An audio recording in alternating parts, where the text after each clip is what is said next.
और चलिए सीधा रुख करते हैं सहयोगी धर्मेंद्र का, जो इस वक्त मेरे साथ जुड़ रहे हैं। धर्मेंद्र, क्या एजेंडा है बैठक का?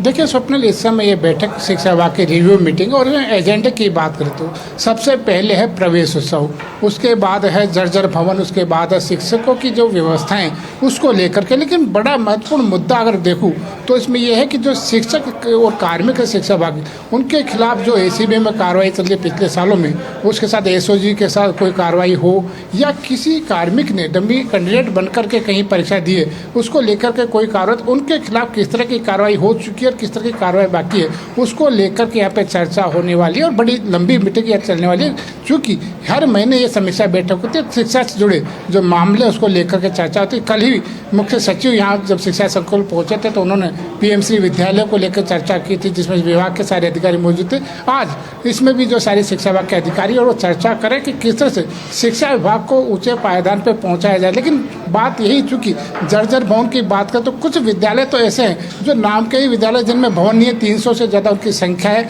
जिनमें बिना भवन के वो चल रहे हैं, उसको लेकर के आज यहाँ पे चर्चा होने वाली है। जो जर्जर भवन है उनको कैसे सुधारा जाए, चूँकि अभी 410 करोड़ रुपये का फंड परसों ही केंद्र सरकार से यहाँ पे प्रस्तावित जो स्वीकृति उसको मिल चुकी है, उसको लेकर के चर्चा होगी। चूँकि मानसून से आने वाला है, मानसून से पहले जर्जर भवन जो उनकी मरम्मत कैसे करवाई जाए उसको लेकर चर्चा होगी। तो कैसे तो बड़ी महत्वपूर्ण ये जो चर्चा है इस बैठक में, जो कई सारे मुद्दे हैं शिक्षा के, वो यहाँ पे उठने वाले हैं। जी बिल्कुल। और नामांकन को लेकर काफी एक्साइटेड थे हाल के दिनों में, हमने देखा मदन दिलावर और यहाँ तक कि CS श्रीनिवास भी। उस पर स्थिति क्लियर हो सकती है क्या? डेटा आंकड़े आज आ सकते हैं?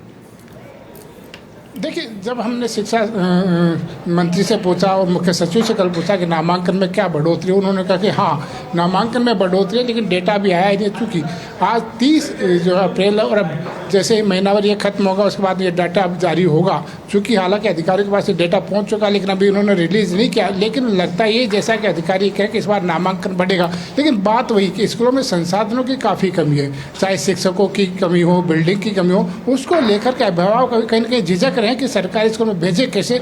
और उस ये एक बड़ी समस्या, हालांकि शिक्षकों ने बड़ी अच्छी कोशिश है नामांकन बढ़ाने में यहाँ पे की है। वो घर घर जाकर के अभिभावक को समझा रहे हैं, बच्चों को समझा रहे हैं कि इस बार आप सरकारी स्कूल में प्रवेश करवाइए कि वहाँ पर चूँकि देखिए मुफ्त किताबें वहाँ पे मिलती है, यूनिफॉर्म मिलती है और कई योजना उनका जो लाभ उन विद्यार्थियों को दिया जाता है। तो क्यों नहीं आप अपने बच्चों को सरकारी स्कूल में पढ़ाएं।